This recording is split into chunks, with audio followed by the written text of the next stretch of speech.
Seorang pria kaya raya sekaligus presiden dari perusahaan keuangan, Kazutaka Hyoto, mengumpulkan bawahannya untuk mengumumkan rencananya membangun sebuah kerajaan bawah tanah untuk dirinya sendiri. Salah satu pelayannya, Tonagawa, meyakinkan bahwa calon kaisar itu tidak akan pernah kekurangan tenaga kerja, karena ada banyak pemuda di jalanan yang dipenuhi harapan-harapan naif. Salah satu pemuda tersebut adalah Kaiji Ito, yang pindah ke Tokyo setelah lulus SMA. Namun, ia kesulitan menemukan pekerjaan tetap, lebih memilih menghabiskan waktu untuk berjudi dan bersenang-senang. Meski begitu, Kaiji sangat ingin menjadi kaya, meski ia hanya bekerja sebagai kasir di sebuah toko. Kaiji marah pada semua orang kecuali dirinya sendiri, dan suatu hari ia melampiaskan kemarahannya dengan merusak mobil-mobil mewah yang menurutnya hanya bisa dimiliki oleh orang-orang kaya. Segera setelah itu, ia ditangkap oleh sekelompok pemuda yang dipimpin oleh seorang wanita bernama Endo, yang memberitahunya bahwa beberapa tahun yang lalu, ia dengan ceroboh menjadi penjamin utang seorang rekan yang kemudian menghilang, meninggalkan utang yang kini telah membengkak menjadi 2 juta yen, belum termasuk kerusakan yang ia sebabkan pada mobil-mobil tersebut. Kaiji mengatakan bahwa ia tidak mungkin bisa melunasi utang sebesar itu. Disitulah Endo menawarkan sebuah kesepakatan. Ternyata ada sebuah kapal judi bernama Hope, di mana jika Kaiji berhasil menang, semua utangnya akan lunas.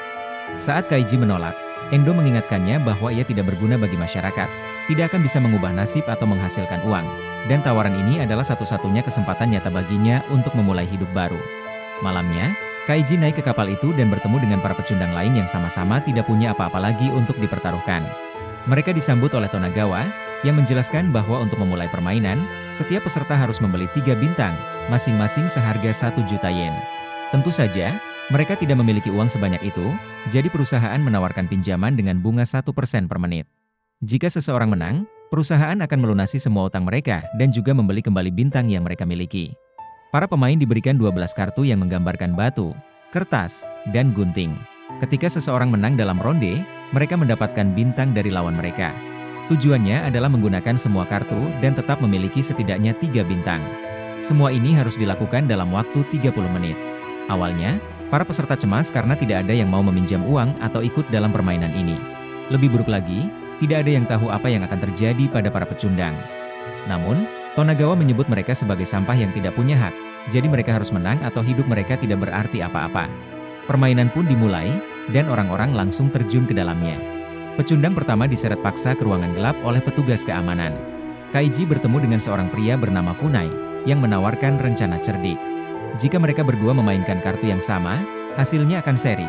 Mereka tidak akan kehilangan bintang, dan dapat dengan cepat menghabiskan kartu mereka, memungkinkan mereka memenuhi syarat untuk menang. Awalnya, Kaiji setuju dengan senang hati.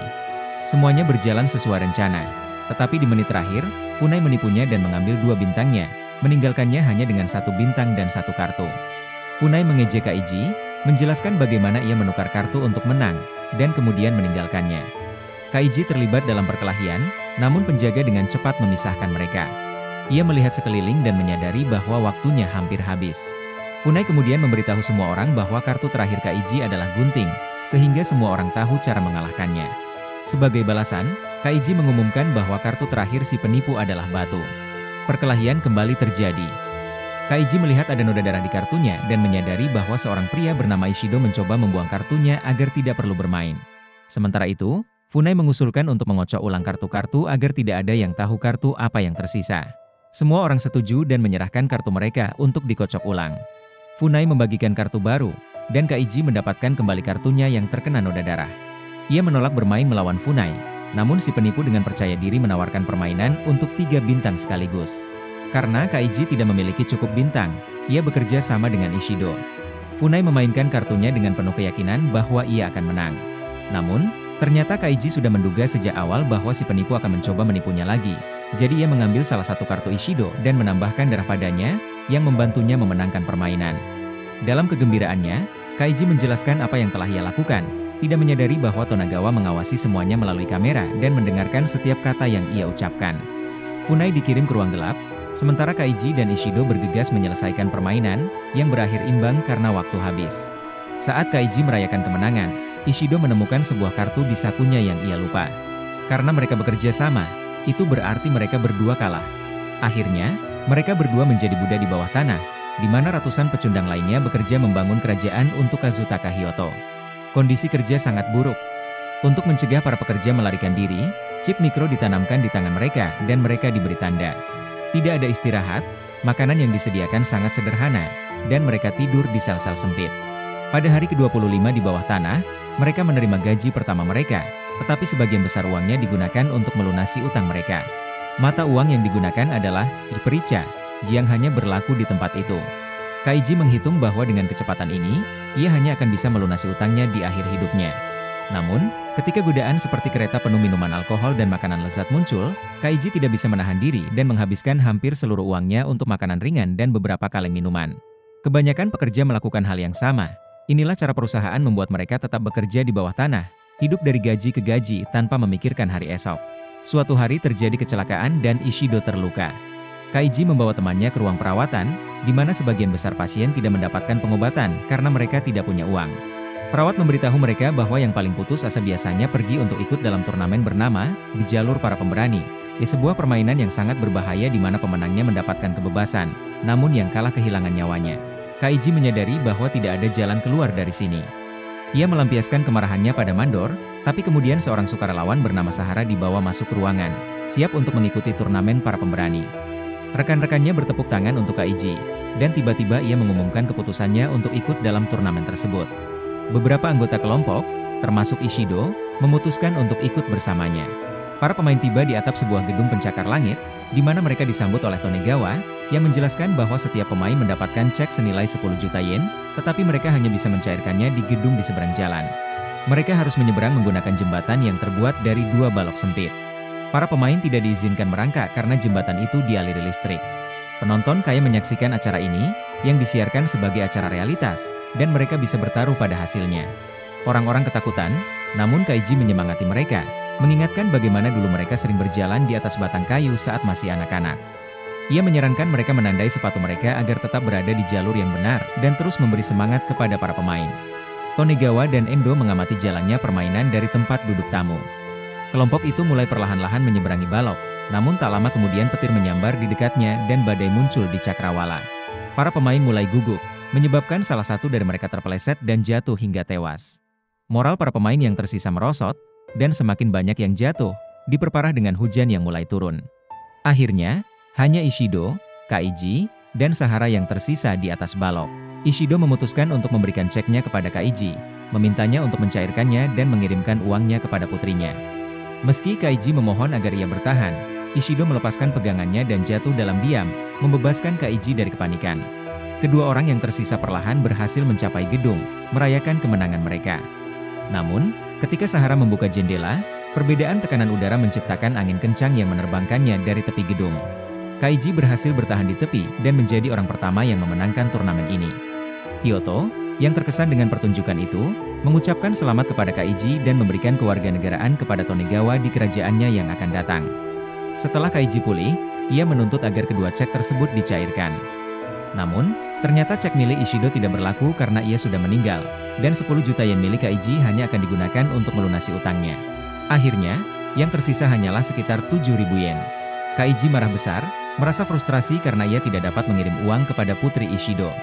Ia menuduh orang-orang kaya tidak berperasaan dan tidak layak atas pengorbanan nyawa untuk hiburan mereka. Hyoto, terkesan dengan ucapannya, memberikan Kaiji satu kesempatan terakhir, dengan menawarkan sebuah permainan kartu melawan Tonegawa. Kaiji dibawa ke ruang perjudian, di mana aturan permainan dijelaskan. Setiap pemain mendapatkan 10 kartu. Kartu utama adalah Jikaisar, sementara bawahannya adalah Juarga dan Jibudak. Para peserta menempatkan kartu mereka tertutup, kemudian membuka dan membandingkannya. Warga melawan warga berakhir seri, warga mengalahkan budak, tetapi budak mengalahkan kaisar. Kartu tidak bisa dimainkan sembarangan, pemain harus berpikir sebelum bergerak. Tidak hanya para tamu yang menonton permainan ini, tetapi juga para tahanan di bawah tanah. Pada awalnya, Kaiji bermain menggunakan sisa kemenangannya, tetapi ia dengan cepat kalah karena kurang berpengalaman. Tonegawa tertawa mengejek Kaiji, mengatakan bahwa keinginannya untuk menang membuat pikirannya mudah dibaca.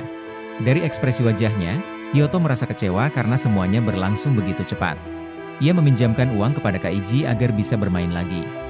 Kini, Kaiji mengambil permainan ini dengan lebih serius, menyadari perilaku aneh Tonegawa setiap kali ia akan bergerak.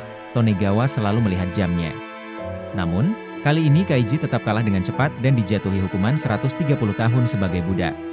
Saat Kaiji dibawa ke penjara bawah tanah, Ia mengulang kembali semua detail permainan dalam pikirannya, berusaha mencari tahu bagaimana Tonegawa berbuat curang.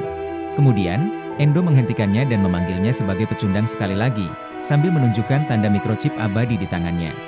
Saat itu, Kaiji menyadari bahwa mikrochip di tangannya adalah kunci.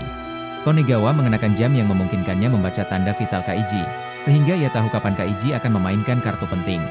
Kaiji menjelaskan rencananya kepada Endo, memberitahunya bagaimana ia akan mengalahkan Tonegawa. Ia membujuknya untuk meminjamkan 50 juta yen, yakin bahwa Endo adalah orang baik. Endo setuju dan meminjamkan uang tersebut. Tonegawa tidak bisa percaya dan Hyoto mencatat bahwa sejak Endo meminjamkan uangnya, sekarang nyawanya juga dipertaruhkan. Namun, sebelum permainan dimulai, Kaiji menghantamkan kepalanya ke cermin, menyebabkan tanda vitalnya melonjak akibat rasa sakit. Sambil duduk untuk bermain, ia menurunkan tangannya sejenak dengan kartu di bawah meja. Tonegawa menjadi gelisah dan merasa tidak pasti karena ia tidak bisa lagi mengandalkan jamnya. Sementara itu, Kaiji mulai mengejeknya dan menyebarkan kartu-kartu dengan darahnya di meja. Permainan pun dimulai, dan seiring berjalannya waktu, suasana permainan semakin tegang. Tonegawa menghitung setiap langkah dengan hati-hati, semakin marah pada Kaiji. Saat hanya tinggal 2 kartu di meja, Tonegawa melihat tanda darah di salah satu kartu dan teringat insiden di kapal.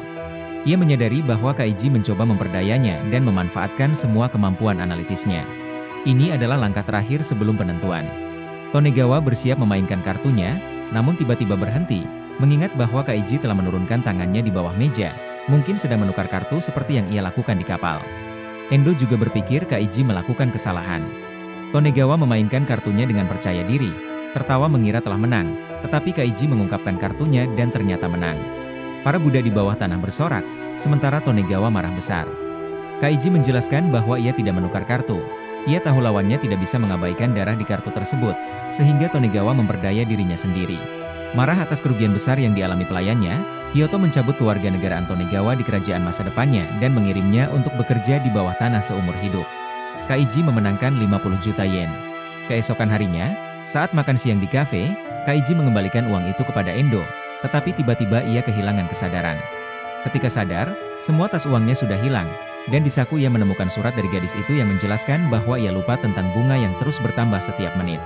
Ia juga mengingatkan tentang kerusakan pada mobilnya yang disebabkan Kaiji sebelum berlayar, jadi ia mengambil apa yang menjadi haknya dan kini pergi, berharap mereka akan bertemu lagi suatu hari nanti. Kaiji kini hanya tersisa 450.000 yen yang akhirnya ia bawa kepada Putri Ashido. Film pun berakhir.